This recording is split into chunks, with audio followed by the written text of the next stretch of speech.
आषाढी कार्तिकी भक्तजन येती, चंद्रभागे माझे स्नान जे करती, दर्शन होळा मात्रे तया होय मुक्ती, केशवासी नामदेव भावे ओवाळीती।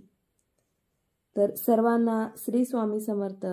तर आजच्या व्हिडिओमध्ये तुमच्या सर्वांचे स्वागत आहे आणि या व्हिडिओमध्ये मी तुम्हाला आषाढी एकादशी का साजरी केली जाते, त्याचे काय महत्त्व आहे आणि हे व्रत कसे करायचे त्याविषयी संपूर्ण माहिती या व्हिडिओमध्ये तुम्हाला मी सांगणार आहे। तर व्हिडिओ लास्टपर्यंत नक्की बघा। जर तुम्हाला व्हिडिओ आवडला तर लाईक, शेअर आणि सबस्क्राईब नक्की करा।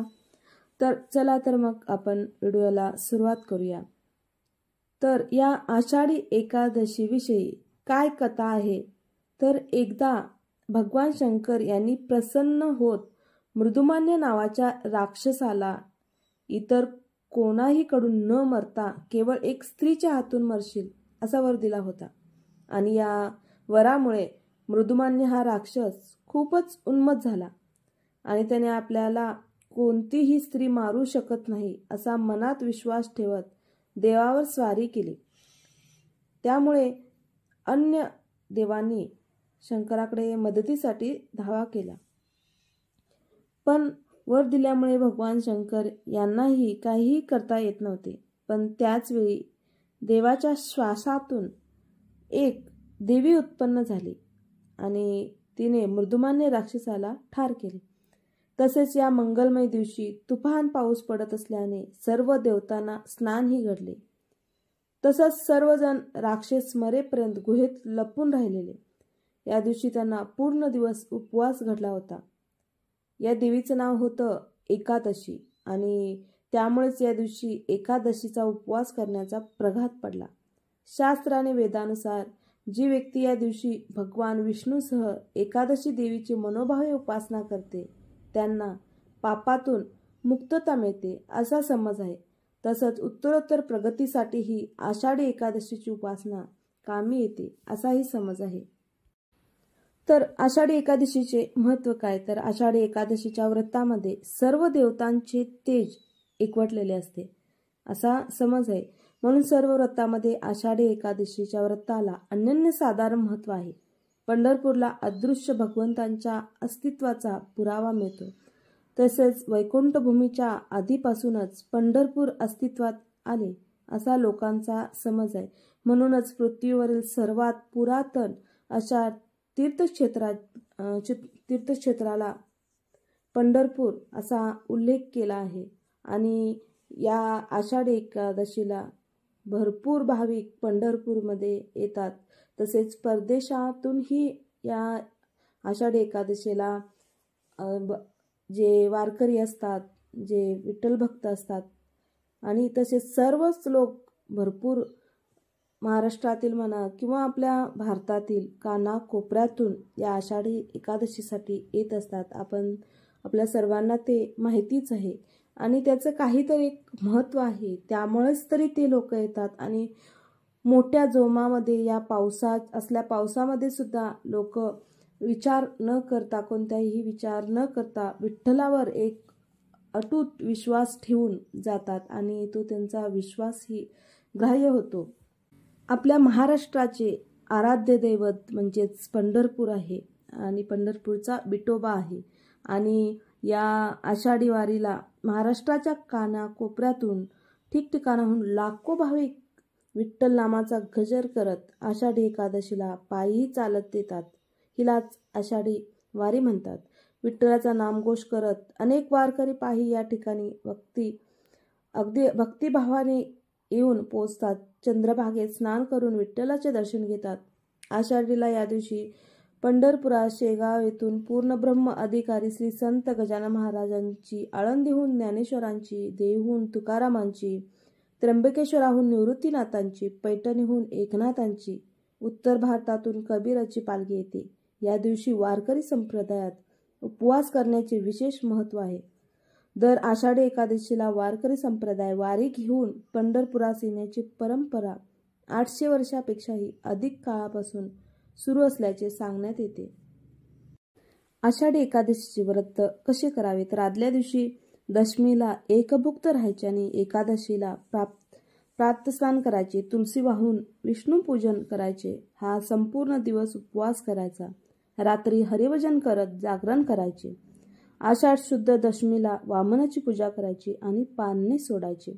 या दोन्ही दिवशी श्रीधर या नावाने श्री विष्णूची पूजा करून अहोरात्र तुपाचा दिवा लावण्याची विधी करतात. तर या एकादशीचे व्रत कसे करावे? एकावर एक 11 म्हणजे एकादशी. याचा अर्थ एकत्व सोडू नये. या दिवशी लंघन करणे, उपवास करणे याचा उद्देश आहे.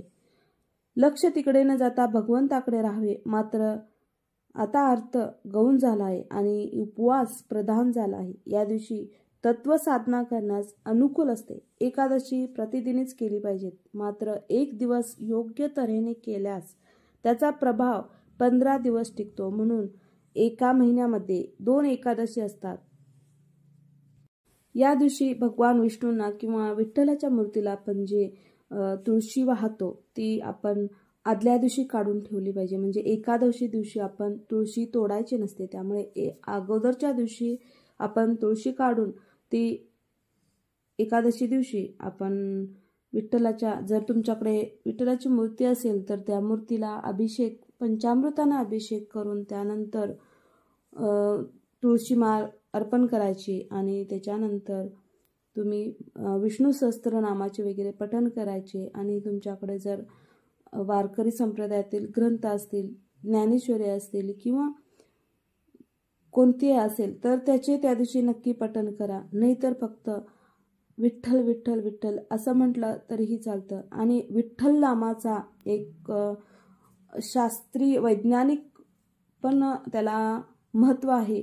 ते म्हणजे असे की ज्यांना हृदयाचा त्रास असतो त्यांनी विठ्ठल विठ्ठल असे म्हणायचे. तुम्ही म्हणून बघा, विठ्ठल असं म्हटल्यानंतर आपल्या हृदयापर्यंत असं एक ती तार जोडलेली असते. त्यामुळे विठ्ठल विठ्ठल म्हटल्यानंतर त्या व्यक्तीला नक्कीच फरक पडतो.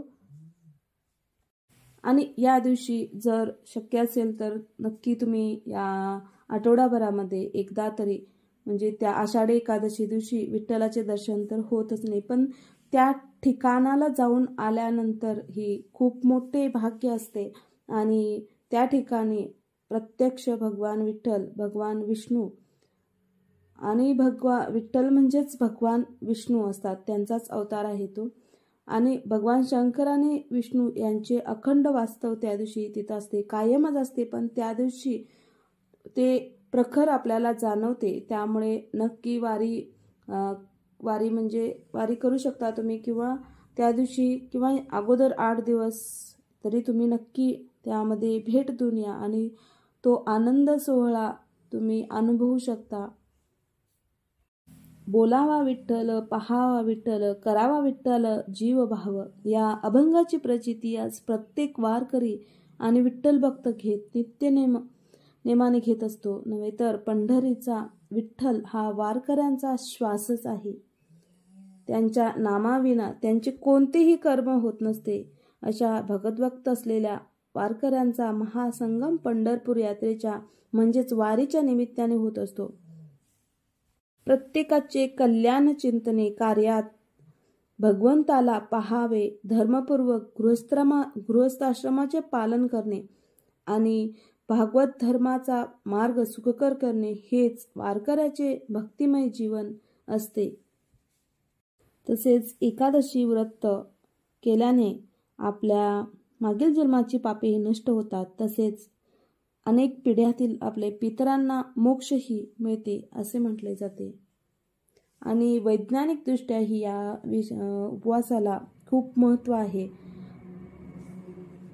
तर हा उपवास केल्यामुळे, म्हणजे उपवास करणं म्हणजे सर्व उपवासाचे पदार्थ खाणे असा अर्थ होत नाही. जर तुम्हाला शक्य असेल तर त्या दिवशी तुम्ही उपवास म्हणजे काहीही न खाता फळाहार केला तर चालतो, पण शिजवलेले अन्न त्या दिवशी न खाल्लेले चांगले असतात. त्यामुळे जर उपवास जर करायचा असेल तर तुम्ही काहीही न खाता करा किंवा फक्त फळाहार घेतला तरी चालतो. तर यामुळे काय होतं तर आपल्या शरीरामध्ये जे बॅक्टेरिया असतात ते मरून जातात. त्यामुळे आणि फक्त 15 दिवसाला एकदा हा उपवास, एकादशीचा उपवास असतो. त्यामुळे आपल्या शरीरातील जे नको असलेले विषारी पदार्थ असतात किंवा जे बॅक्टेरिया असतात ते मरून जातात. त्यामुळेच पूर्वीच्या काळी लोक बघा खूप म्हणजे स्ट्रॉंग होती, त्यांना कोणतेही आजार होत नसत. पण आजकाल अनेक आजार आपल्या देशात आले आहेत आणि त्यामुळे हा एकादशीचा उपवास खूप महत्त्वाचा आहे, प्रत्येकाने केला पाहिजे. त्यामुळे आपल्यातील सर्व आजार दूर होण्यास मदत होते. आणि उपवास म्हणजे फक्त फळाहार घेऊन केलेला उपवास हाच इम्पॉर्टंट असतो. बाकी जर तुम्ही उपवास म्हणून सर्व उपवासाच्या नावावर पोटभर खाला तर त्याला काही अर्थ नाही. त्यामुळे शक्य असेल तर सगळ्यांनी आषाढी एकादशी तर आपण सर्व करतोच, आषाढी वर्षातील 2 एकादशी आपण सर्वजण करतोच. पण जर शक्य असेल तर दर महिन्याला येते ती एकादशी ही केले तर त्याचा आपल्याला उपयोगच होत असतो.